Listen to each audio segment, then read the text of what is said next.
Stand by to launch FanStream Sports. 3, 2, 1. Let's start. Hello, sports fans. Welcome to FanStream Sports.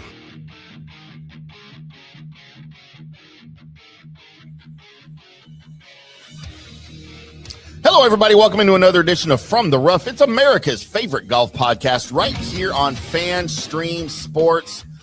I'm your illustrious and handsome host, IndyCarTim, joined, as I usually sometimes occasionally am, PGA of America member, Mr. Johnny Gerber. Good afternoon, Jonathan Gerb. It just keeps rolling off your tongue, right? Rolling off your tongue. Handsome and humble, I hear. Handsome and very humble. Very humble. Yeah, I hear this. Nice golf shirt, though. I mean, coming from the guy that just doesn't play golf, just wants to wear golf shirts. You look good. I had some clothes I might play. I don't know. Where'd you get those shirts? They look nice. I don't have any. I gave them all away. It showed up in my mail. I don't know, some box full of goodies. I thought it was Christmas. I know. Those are great. Christmas in August. How about that? That's the only time it should be. That's what we got this week. Christmas in August with Ryder Cup picks as we continue to mold into form as our Ryder Cup kind of culminates with the last 6 picks that we talked about last week. And now we finally got them today. So looking forward to diving into these picks and, no surprises like we talked about last week. No surprises, it's true to form. You got 13 guys on that team. So, normally, you have 12, but 13 this year. So it's going to be great. So we went through Keegan Bradley's U.S. Cup choices last week in lieu of any actual golf happening because, everything's surrounding the Ryder Cup right now. And then early Monday morning over in Good Day, Mate land. And yes, you idiots that come at me on social media. That's not British. That's Australian, you idiot. You know what? I know that. Okay. So don't freaking come at me. I'm aware of what country it is, you moron. Get him. Everybody just get him. He deserves it. Get him. That is my blanket statement that I used for all foreign countries. It doesn't matter where. It could have been the Death Star, and I'd have said, good day, mate. All right? What's the Death Star? It's in Star Trek, okay? You won't get it because you don't watch movies. Star Trek is Star Wars. Sure. What's the difference? Exactly. I don't know. I mean, somebody's going to come at me for that now, too. Jesus. Coming from the guy that doesn't play video games. No, it's really nice to have a golden tea machine here in the studio, though. Let's put it in the budget. How about that? Let's put it in the FanStream Sports. That would be cool. I would say. I mean, those guys, those idiots up in Ohio have a freaking automatic ice machine, and I can't get a golden tea machine. It's a little different. It's just a little different. Essentially, we need ice. I mean, we just need ice up there. I have ice. Right? See, I took care of the ice thing. Yeah. Okay. Cost anybody anything for me to take care of the ice thing. I went and bought a $9 freaking tray to put ice in. $9. If you spent $9 on an ice tray, you got hornswoggled. I think I got it on Amazon. It might be gold plated too. I'm not sure. And I'm pretty sure the comparability of the Dallas studio and the Columbus studio is a little different. So yeah, because Dallas is by far dominant. Yeah, I mean, it costs a lot more too. Yeah, it's because that's money will buy you domination. Money will buy you domination. That's true. Yeah. But we are not here to talk about domination. We'll do that on the next show on Wednesday. Or are we? Because no team will dominate the other here at the end of the month. By the way, the calendar has turned to September, Johnny. Wasn't sure if you were aware of that or not. September 1st. September 1st. Let's see. In 23 days would have been the great Eddie Joe Hamm's 95th birthday on September 24th. All right. And I believe the drunk girl I met at the bar said her birthday's coming up this week, but I don't remember her name or what her birthday was. So shout out to her. Her, H-E-R, her. Oh, Rachel. Rachel was her name. I remember that. Oh, wow. Wow. Now you just randomly remember. Rachel. Well, I like the name Rachel, so I remembered Rachel, but at the time I wasn't remembering much. Who's everybody's got their one girl that they've dated over and over. I know Tito is Heather. You have I have NASCAR. two. You have NASCAR, so many women. I'm sure there's turnover here. So are you talking about name-wise or a girl or one girl? Yeah, name-wise. Oh, I've got two. I have dated an unusual amount of Misties and Jenny / Jennifer / Jenna. Yes, that variation of that name. Yeah, okay. All over those. Like since like middle school. Misty's questionable, but Jennifer, I get that. And variations on the spelling of Misty. There's been the normal M-I-S-T-Ys. There's been the M-Y-S-T-I. There's been the M-I-S-T-I. Like kind of the borderline stripper, but never the M-Y-S-T-I. That's the stripper Misty. But lots of Jennifers and Jennies. And you know why it's Misty? It's short for mystery when you get them in the club. And they're always mysteries. Yeah. Is it a man or a woman? Sometimes I still don't even know. I'm not sure I would go that far. You should probably know that before anything else. I mean, are you in Thailand or what? I don't know. What's in Thailand? Yeah, nothing. Still can't hear you. You got cut off. Can't hear you. The great. There we go. The great Chevy Chase. The great. What was her name? Cindy something from Caddyshack. You gonna tie me up with your ties, Ty? Ty, yeah. Second greatest golf movie ever made after Happy Gilmore. You loved Happy Gilmore too. I can't hear you.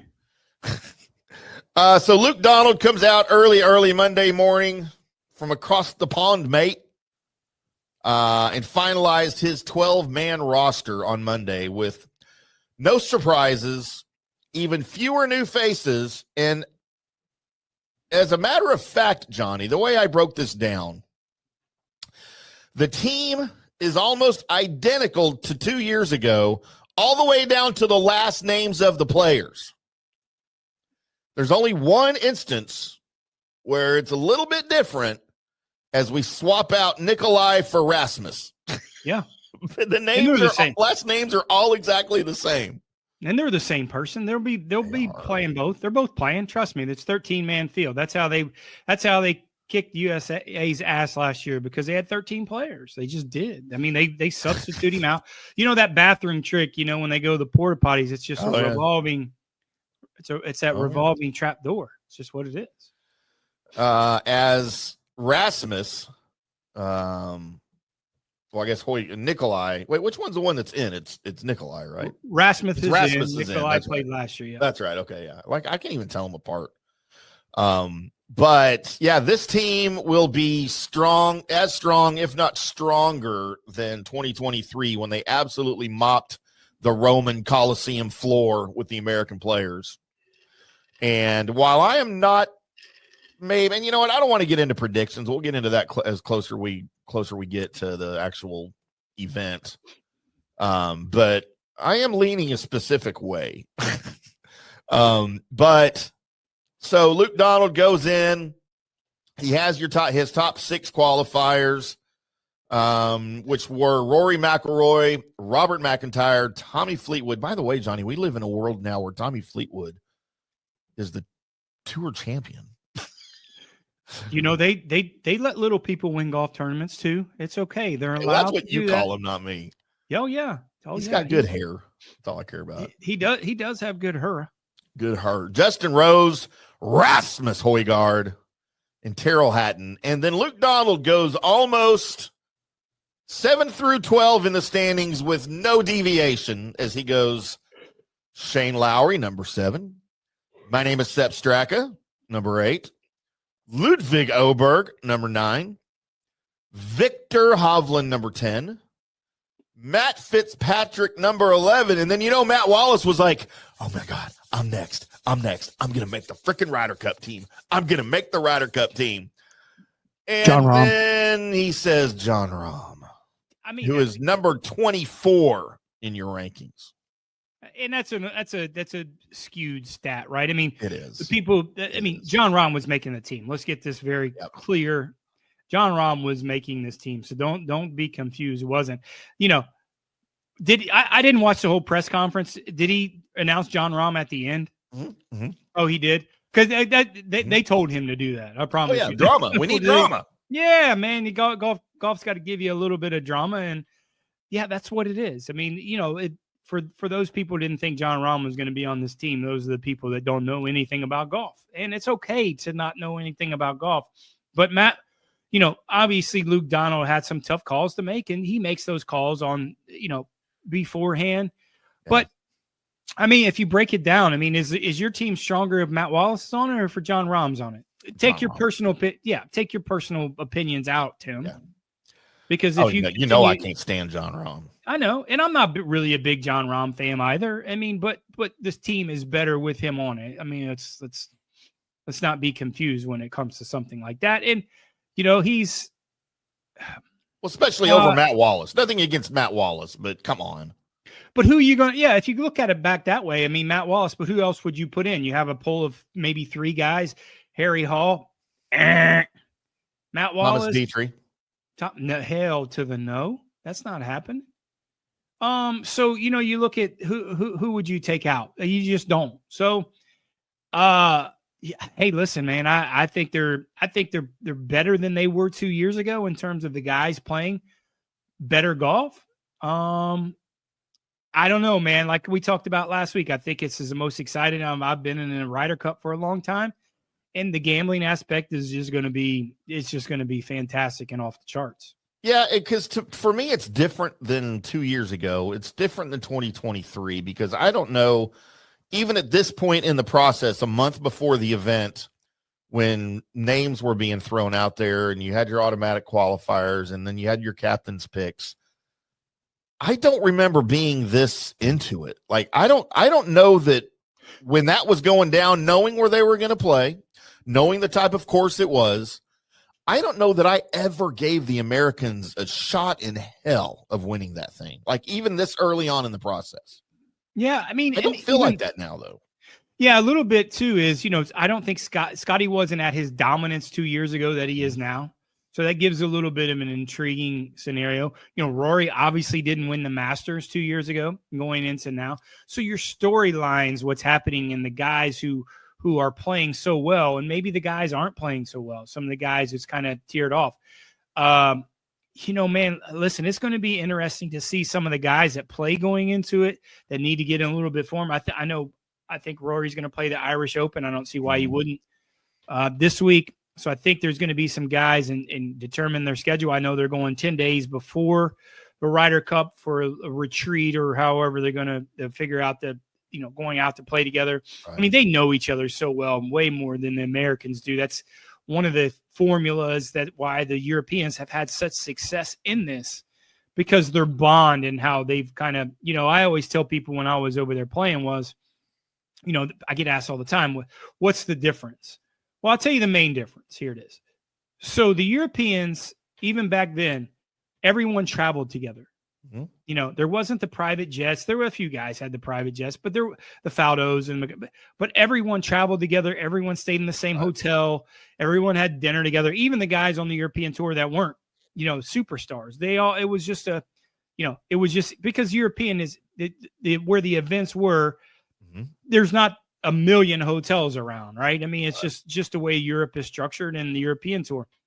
Here in the United States, everybody's staying in different hotels. They're eating different places for dinner, and they're more individualized. I think that's one of the biggest flaws of the European team, that they just didn't know each other well enough, that they didn't bond enough. And I think, I think Keegan Bradley's taking that to heart, and I think that's one of the situations that they're going to get closer, and you could probably see that in the last couple of years that they have been closer together as a team.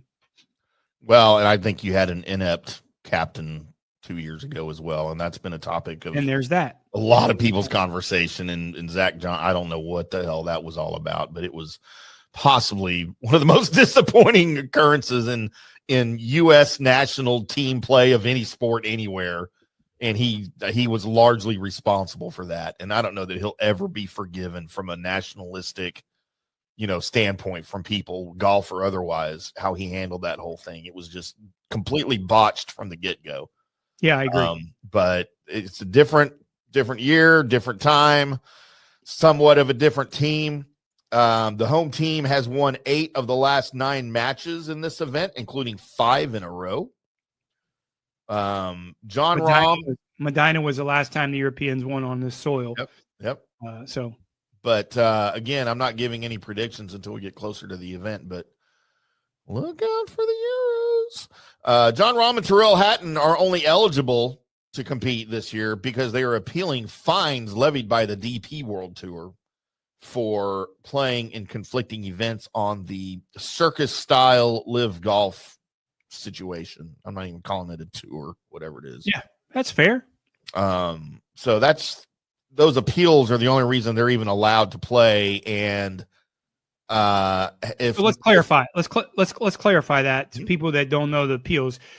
They're appealing to get their points. Basically, what they're doing. So Tyrrell Hatton got the pick. Automatic. He got automatic because it was the last automatic spot. Yeah, he has occurred in the more European Tour events that he has played, so he's getting points. So they're appealing to get the points. If he doesn't get the points, he probably have to be a pick, like John Rahm. John Rahm didn't play nearly as many events as Tyrrell Hatton did. Tyrrell Hatton kind of, foreseeing the future. Hey man, I got to get some points to get this Ryder Cup, and I'm sure Luke Donald told him that too. He's like, hey man, play, and that's gonna go away. I mean, if you look this time, in 2 years when the Ryder Cup happens again over there, is all the live stuff's going to be gone over. There's going to be combining tours. There's going to be points. So there's not going to be any discrepancies when it comes to that. But I think, Tyrrell Hatton foreshadowing, hey, listen, I got to get some points so I don't have to. So there's not two guys from live that need to be picked. I think good for him to do that. And the appeal will be over. It's just an appeal for the fines, but that's why they're getting points. And that's why he's able to get points to be on that Ryder Cup. Yeah, and who knows where we'll be in 2 years, right? When we go through all of this again, where we'll be with the live golf situation and the DP World Tour and the PGA Tour. Will we be closer to a reunification? I don't know. I'm not very optimistic about that, but we may have other things set in place, even if they're not reunified, where this isn't so much of an issue with sharing points and things like that, right? I mean, that's a possibility, and I hope so, because you want to see the best players at these types of events, right? There's a reason why there's automatic qualifiers based on what they're qualified on. And there's a reason why your captain gets to go pick another 6 players and of his choice that are suited for the team, for the course, for the opponents, for matchups and things like that. And, that's the way you want it. You don't want guys excluded. As much as I would love to have those guys excluded, it's not fun golf. It's not fun to watch, So as much as it pains me to say that, I want John Rahm at, just like I want Bryson on the American team. Yeah. I don't agree with what he's doing and where he's doing it, but I want to watch him play and represent his country to have the best possible event. And I think it's going to be a good event for sure. I'm looking forward to it. It's going to be awesome. Sepp Straka, Oberg, and Hovland have all won on the PGA Tour this season. Lowry and Fitzpatrick have combined for 9 top 10s. And, of course, over on that circus tour, John Rahm defended his title as the individual champion. I literally learned about that the first time today prepping for the show. I had no idea that they had they just play teams. I didn't know they had individual crap too. I can't keep up with all of it. It's a joke. I told you that I got, not to go off on this, but I got stuck in the airport at Orlando for 7 hours coming back from Columbus. And no, you made me well aware. You told me this a million times. The bar times. where I was at, where I was forced to sit and enjoy some subpar Mexican food at a so-called On the Border. The only TV they had the freaking Live Tour event on it that day. Dude, I was lost. I sat there and watched it for probably 3 hours, and I had no idea what was happening. With all the graphics all over the screen, with them switching back and forth with team logos and announcers, and I couldn't hear any of it. But, dude, I got a headache just trying to keep up with everything on screen that was going on, and it was overload. And it was terrible. I like what you say. It's a circus. That's fair to say. I mean, I like you saying it was a circus. It's very much a circus. There wasn't a lot of drama with the picks here for Luke Donald. I think he picked everybody that was expected to be picked. There wasn't really a lot of outliers or anybody that you're like, will he get in? Will he not get in? Except for one.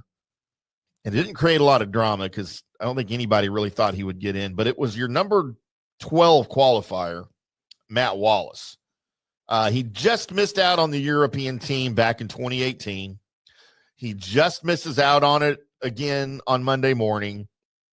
Over the weekend, he was brought to tears after a close call at the DP World Tour's European Masters. You don't know if a win over the weekend would have changed Luke Donald's mind and picked him over somebody that he had already had set. I doubt it. I kind of feel like even with a win, Matty Wallace is not getting in, even if he wins the European Masters. I think Luke Donald's had this roster set for a while now, and I don't know that anything short of a miracle would have made him deviate from those six added to the original six. Yeah, I think you make a great point. I think he's had it set for a while. And if you listen to him talk a little bit, these guys would play their way out. He gave an opportunity. Hey, listen, this is what I think is something really dramatic would probably have to happen. Guys really playing. Sepp Straka was a little bit of the wild card, I think, just because I think that his form has been bad I know he's been sick. Look at Ober. I know he's been sick. I know he's been hurt for the year, right? Going back into the spring. So maybe a couple of those guys, if they go to Luke Donald and say, hey man, listen, I'm not healthy enough to really go, even though it's 3 weeks from now. I just think he has had it set. It's a great point you just make. And I think these guys had to make their way out as opposed to these guys making their way in.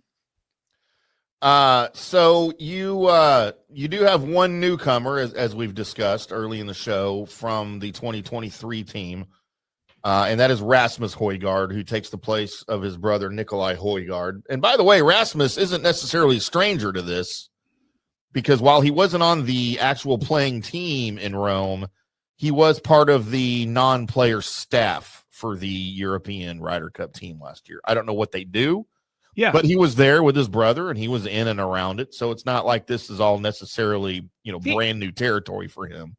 Yeah, they shuffled matches. One guy would play 9 holes, and then they'd substitute him in. And right, Rasmus and Nikolai, they shared reps. Yeah, exactly, and nobody's supposed to know that. No. So Rasmus got the majority of his Ryder Cup points late last year after finishing. In a flourish on the DP World Tour. He solidified his spot among the top 6 with a clutch performance 2 weeks ago in the British Masters. He followed it up by tying for second with Wallace in last week's event in Switzerland. The 6 captains picks for the Euro team went a combined 10, 8, and 4 in Rome. They will join a veteran squad that, like we said, already includes Højgaard, Hatton, Rory, Robert McIntyre, Tommy Fleetwood, and Justin Rose. It's just the 4th time that the Europeans have held a single rookie on the team, and the first since 2012. And Luke Donald commented about the 2023 team. He mentioned continuity. He said there's a lot of continuity on that team, and it was a goal for him to keep all of that together, and rightfully so, especially for a winning squad. But he knows it's going to be a different event. It's in America, different type of course. And by far, you would think a better lineup than what the Europeans faced in 2023 in Rome with the new American team. Yeah, you look at a guy like going back to Rasmus a little bit. He's one of the longest guys on the European PGA Tour. He hits it forever, so that's the added length there. If you want to go back a little bit and pull the curtain, if he doesn't get in as an automatic qualifier, I think that might have put the spot in for Matt Wallace. Mm-hmm. But now, Matt Wallace hits it plenty far, but you look at if there's a guy that fits that, even though he doesn't have the experience, if there's a guy that's golf course fits, it's Rasmus Højgaard. So don't be shocked if he performs well.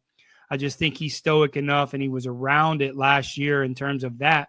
Don't think he's just a bunny, that he's just out there as a head figure. He's going to play well. And you compare him with a lot of guys with his length. Right. Let's take a quick break, Johnny, and then we'll come back. We'll talk a little more Ryder Cup action for everybody. We may not have a full show today, but we had to at least get the Ryder Cup stuff in there here on From the Rough. I'm IndyCarTim. That's Johnny. Today's show brought to you, as always, by Orion Golf. Head over to oriongolf.com. They are the leader in golf facilities management. If you own a golf course, a driving range, or any type of golf related business, they can help you out with staffing, with merchandise, with catering, with course management, facilities management, all that good stuff at oriongolf.com. Tell them that Tim and Johnny sent you, and they may still help you by virtue of you knowing us. Maybe. Head over to oriongolf.com today and find out what they can do for you. I'm Tim. That's Johnny. We'll be back. Hi, golfers. IndyCarTim here. I want to talk to you a little bit about Golf Central Magazine. It's not just a golf magazine. It's the magazine for everything. Turf, travel, philanthropy, and lifestyle. Head over to golfcentralmag.com and check out the latest issue. Some of the regular features in Golf Central Magazine: the Golf Bachelorette of the Month, the Golf Bachelor of the Month, the Golf Cart Girl of the Month, Golf History, Grip It and Sip It. So head over to golfcentralmag.com. It's free. It's the magazine for everything: turf, travel, philanthropy, and lifestyle. Golf Central Magazine at golfcentralmag.com. We'll see you there. Today's show is brought to you by Tomstown, a premier craft distillery based in Kansas City, Missouri. Discover their award-winning lineup, including double oaked bourbon, botanical gin, and double grain vodka. Named the best craft vodka by the readers of USA Today. Available for online delivery in 40 states. Visit toms-town.com or their Kansas City distillery to explore more. Elevate your game with Tomstown, where history meets innovation. Please enjoy responsibly. Hello, folks. Let's talk a little bit about turf life. And what is turf life? It's pretty much if your life involves turf in any way, shape, or form, you live the turf life. Go ahead and brand yourself with the turf life. Maybe a back window decal, maybe a hat. You know where you can get those kinds of things to showcase that your life revolves around sports and or anything that involves sports. If it's a sports business or sports education or just your enjoyment of the outdoors, head over to turflifeclub.com. Become a turf head. Join the club today. You can do that by going to that said website that I just told you to go to. You can snag your window decal like I was talking about, or any of your other turf life accessories. Show everybody that you live the turf life, and we'll see you there over there at that turflifeclub.com. Orion Golf Management Solutions. Orion Management Solutions has tailored its service packages just like it tailors its approach to customers. Some owners need more supervision, while others need periodic assessment of their short-term and long-term strategies and programs. Orion can be called in to develop a business plan with the existing staff, or we can assist with the daily management of a facility or event. Either way, we make sure the client is satisfied and understands the direction the facility needs to go in order to achieve the owner's goals. Orion Management Solutions can help with owner assistance service solutions, daily course management, business plan development, monthly operations, or as-needed consulting services. Whatever your need, Orion Golf Management Solutions can help. Check out oriongolf.com. Let's go! Right now. Back to the show on FanStream Sports. Welcome back to From the Rough. Right here on FanStream Sports, I'm IndyCarTim. God, that was an abrasive and just botched return, wasn't it? Good grief. Had the volume down on the return music. I wasn't in my chair all the way.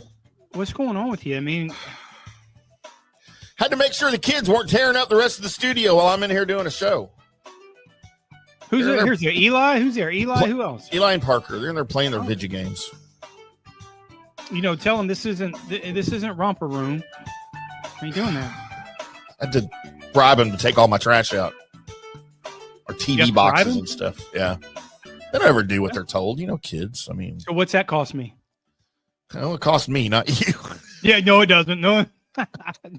No, I'm going to get a text. Hey, can we get some pizza? Eli wants to know when the Mercedes is going to be his. I said, well, maybe a while at this point. I said, you may not see that car. That car may have to be a down payment on another car. So I don't know. Yeah. We'll see. I said, we'll see. If not, we'll get you another. Go get you Bailey's Mercedes. She probably doesn't drive it anyway. She probably can't drive anymore. Probably doesn't need it without me around. I don't even want to know what's going on over there. Bailey talk. She's listening. So you're going to be getting that text here in a little bit. Crap. I'm going to be in trouble, aren't I? Yeah. Let's break down, now that we know all 24 participants, Johnny, let's break down both of these teams. We'll start with the Americans. The Americans, you realize now, and it seems like 2018 wasn't that long ago, but it really was, because Justin Thomas is your most experienced player now, your tenured player for the Americans with 4 appearances. Followed by Scotty, Xander, Patrick, and Bryson, and Colin with 3. Harris English, Sam Burns with 2. JJ Spawn, Russell Henley, Ben Griffin, and Cameron Young, all rookies. This is their first. So no records for them. Justin's record in foursomes.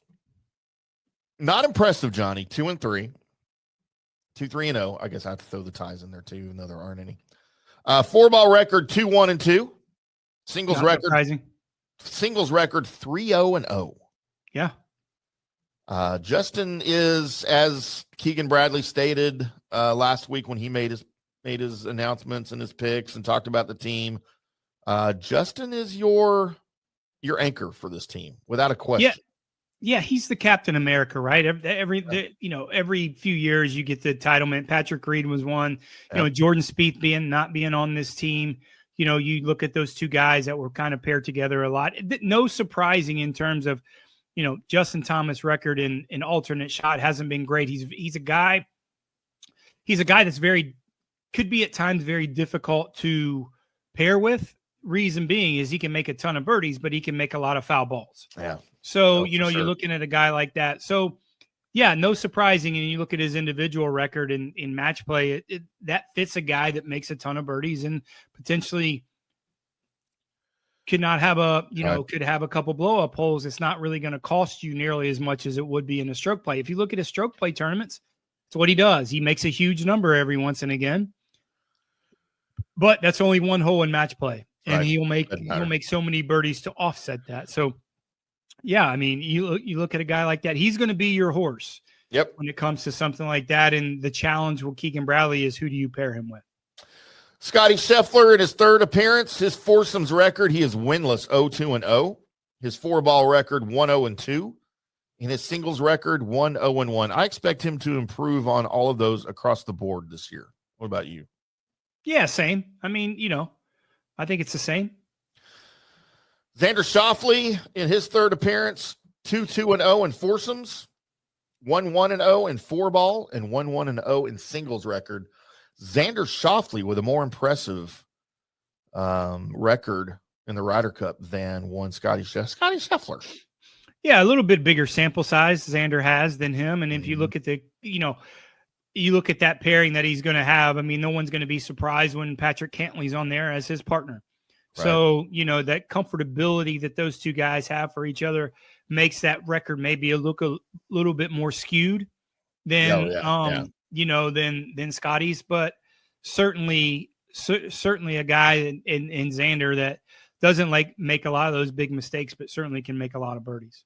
Patrick Cantley in his third appearance, 2-2-0 in four-ball, 1-0-1. In foursomes, 1-0-1 in four-ball, and 2-0-0 in singles. Speaks for itself. Yeah, pretty much. Bryson in his third appearance, 0-2-0 in foursomes, 1-0-1 in four-ball, and 1-1-0 in singles. Again, not the most impressive record for a guy like Bryson in two previous appearances there for sure. Yeah, same situation, right? He makes a ton of birdies, but can hit some foul balls, and it's very difficult. When you're playing alternate shot or foursome, steady wins the race when it comes to that. And these guys who have some erratic tendencies certainly doesn't have a combined great record when it comes to alternate shot. And then a guy who you think shouldn't be there, or anywhere else for that matter, Colin Morikawa in his second appearance. He should be somewhere, just not his playing third golf. appearance. Yeah, exactly. Not anywhere around golf, right? 2-1-0 in foursomes. He is 2-1-0 in four-ball, and he is 0-1-1 in singles. And again, that's the opposite opposite of what you're pick, right? Yeah, well, no, he's number 8 in the world. I mean, it's hard not to pick the number 8 guy. Yeah, it doesn't certainly if you look at a guy, probably him and Sepp Straka, if you look at two guys at this golf course, certainly doesn't fit at all. I mean, they're shorter and they're straighter, but they certainly fits in the alternate shot format. As if you look kind of the opposite of what JT is in Bryson, he's very steady, doesn't make a lot of mistakes, and he always keeps it in play. And that's a great, remedy for alternate shot. And you look at his record in alternate shot, certainly is a little bit better than he is in foursomes and individual, because he just doesn't make a lot of birdies, but he doesn't make a lot of mistakes. Harris English in his second appearance, no record in foursomes, 1-1-0 in four ball, and 1-0-1-0 in singles. Yeah, short sample size. How can you tell? Yeah, all of these guys, yeah, for sure. And then Sam Burns, the only one with experience in his second. He's 0-1-0 in foursomes.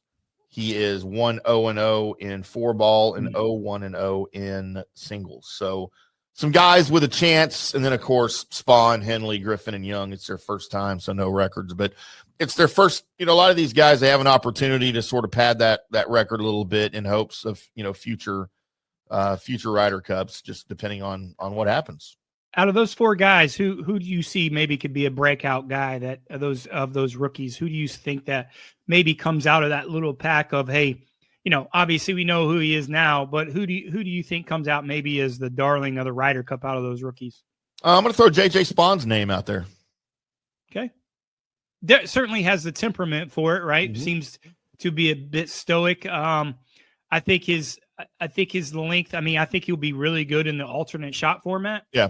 I think Ben Griffin is going to come out of this thing better than what people think. He makes a ton of birdies, hits it far, and I think he's easy to pair people with. So I'll take Ben Griffin over a JJ Spawn. But I will tell you this: both need to play well for the U.S. side to win. Especially Griffin and Young, it ranked at number 17 and 20 in the rankings.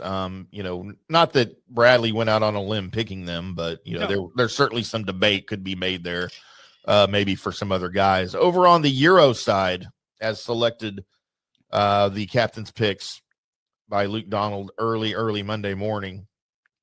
You've got Rory. Speaking of experience, this will be Rory's 8th appearance in the Ryder Cup. He is 7-5-1 in foursomes. He is 5-6-2 in four ball. 4-2-1 in singles. Another anchor of his team, right?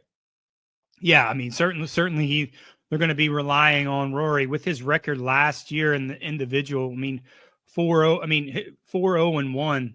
Looking, his last year getting 4 points. Yeah. They're going to rely on him. I think the year before that, 2 years ago when it was on the U.S. at Whistling Straits, he was the polar opposite and felt like, him the anchor then. And I don't really think, even though he was the number one player in the world or the top European player, I didn't really think he was the anchor already with everything going on that he could handle that role. I think now is a little bit different for Rory.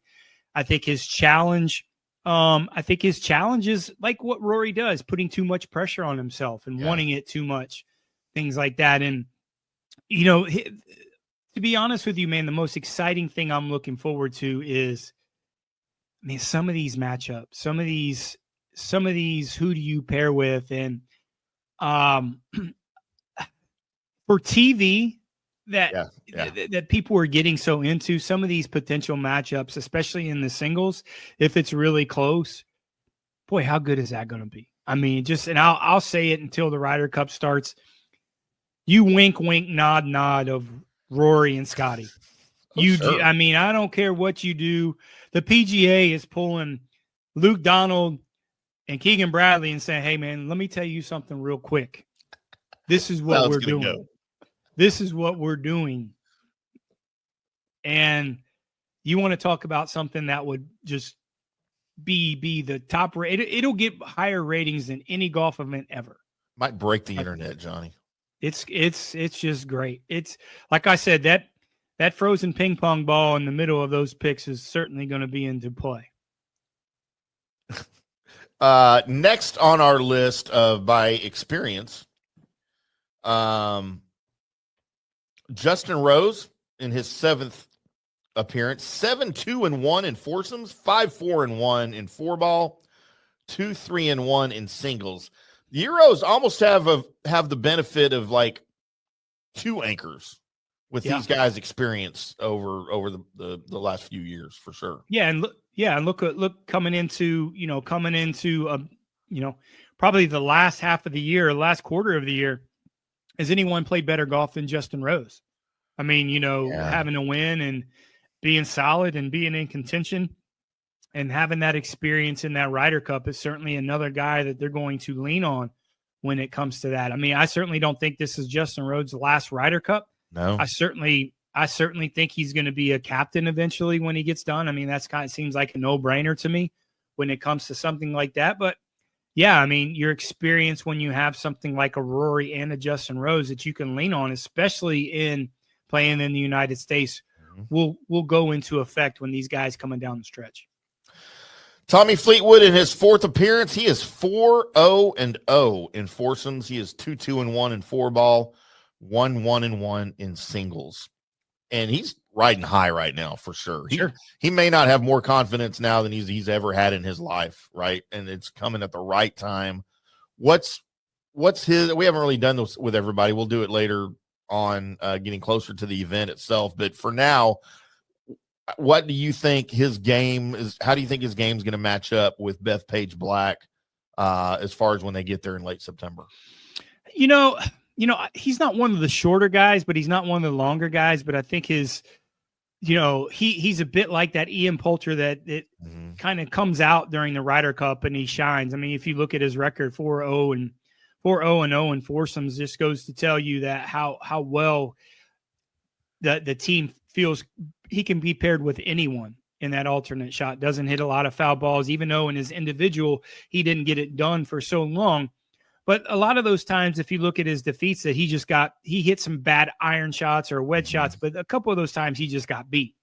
And, I think if you look at that, I think his stability in the Ryder Cup, I mean, you could maybe look at him as the third guy that they can kind of lean on because they know his success and they know his record, and his added confidence certainly going into the Ryder Cup is going to be beneficial for the European team.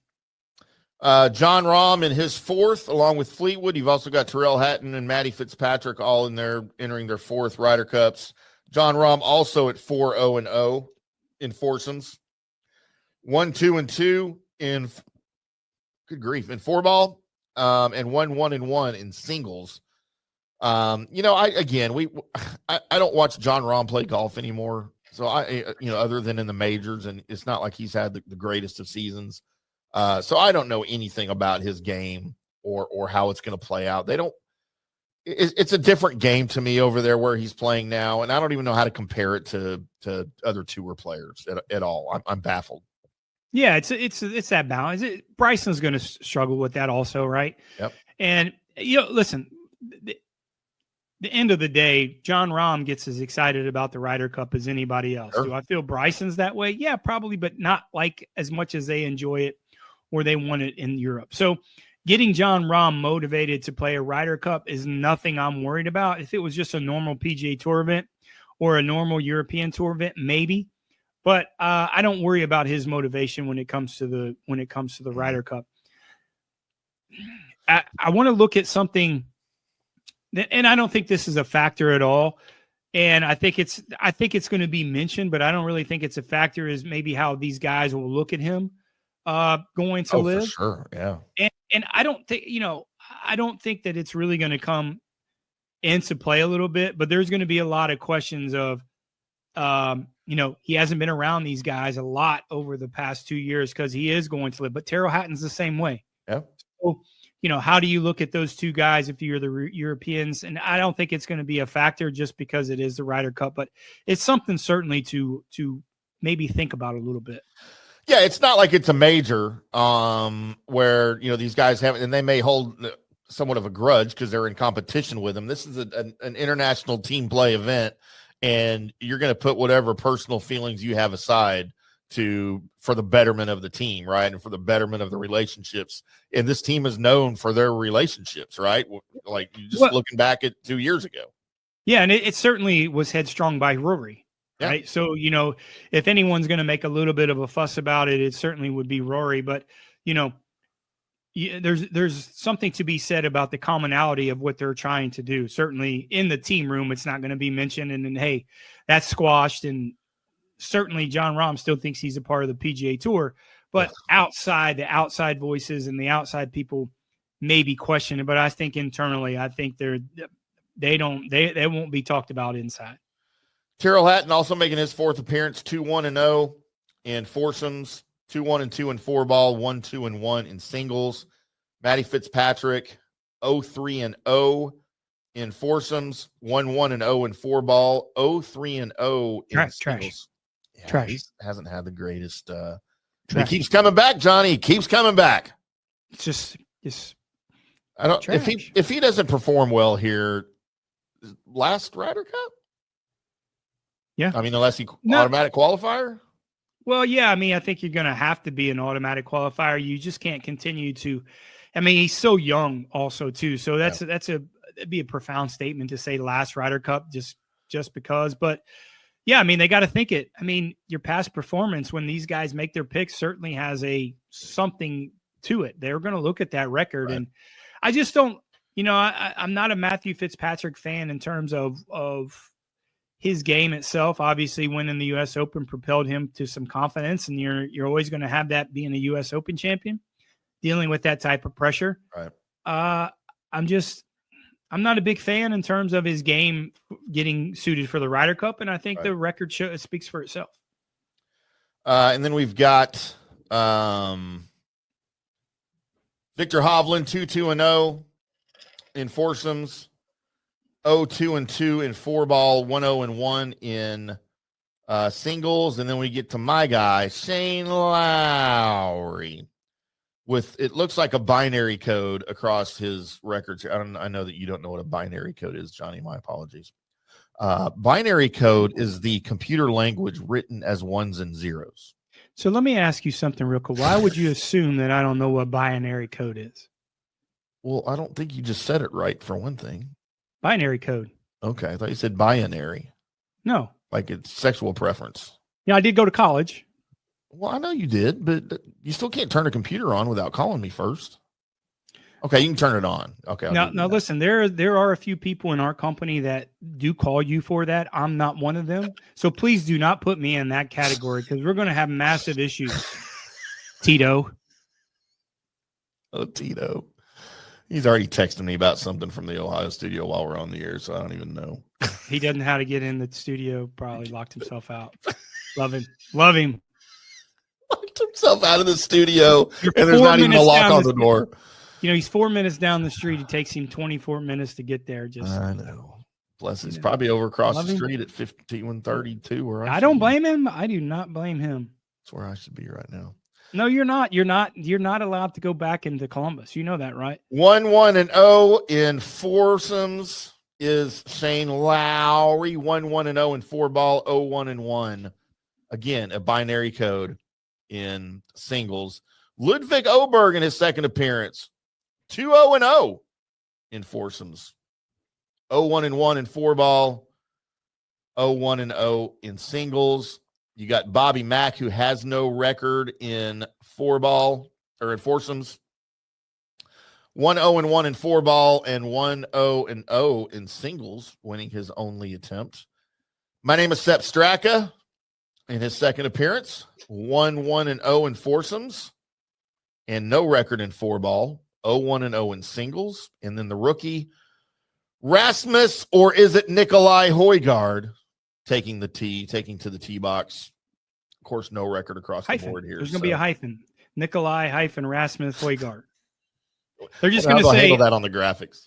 They're just going to say RN, R-N, just like They should just say Højgaard. Like, don't even use his first name. Yeah. It's like Cher. Just say Cher. Cher, Madonna, Elvis. Yeah. IndyCarTim. We're all stars. Højgaard. I get it. I feel their yeah. Pain. So anyway, there is your European Ryder Cup team. A quick little breakdown, maybe how they compare a little bit with the Americans. The Ryder Cup tees off, of course, September 26th and goes on through the 28th up there at Bethpage Black. I don't know why I got to bring race into it, but they do that in golf still these days. Lee Elder would not be happy with the terminology we use today. They would love it because the place is awesome and love it. They would love it. Why we got to bring race into it, calling it black, but whatever. He would love it. He would love it. I'm sure he would. Listen, it has zero to do with the race. It has zero to do with the race. That place is just awesome. It's just Have you played it? It's hard. Yes. You played black? They let you on the black course?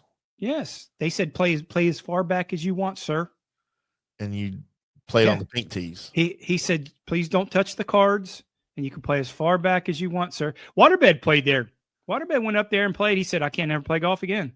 He said, it's the hardest place. It's the hardest place in the world. He said, by far, it's the hardest place he's ever played. And I concur.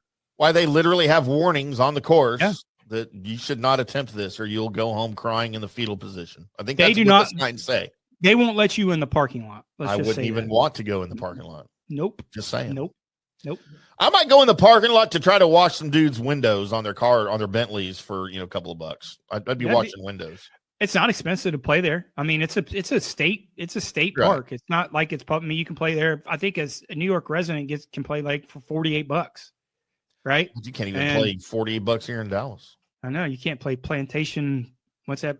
Plantation. No, can't Plantation Preserve. What's that place over in Frisco that yeah.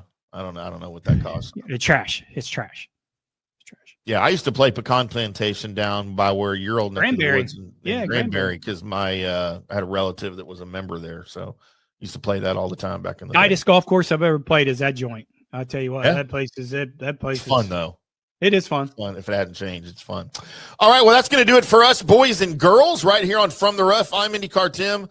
That is Johnny. We're going to come back on Wednesday. We come back on Wednesday, or is this our show this week? We are Wednesday. All right, we'll be here on Wednesday with some more Ryder Cup talk, some more Ryder Cup news, some more Ryder Cup comparisons, and, of course, probably some non-golf antics that we'll get into like we usually do.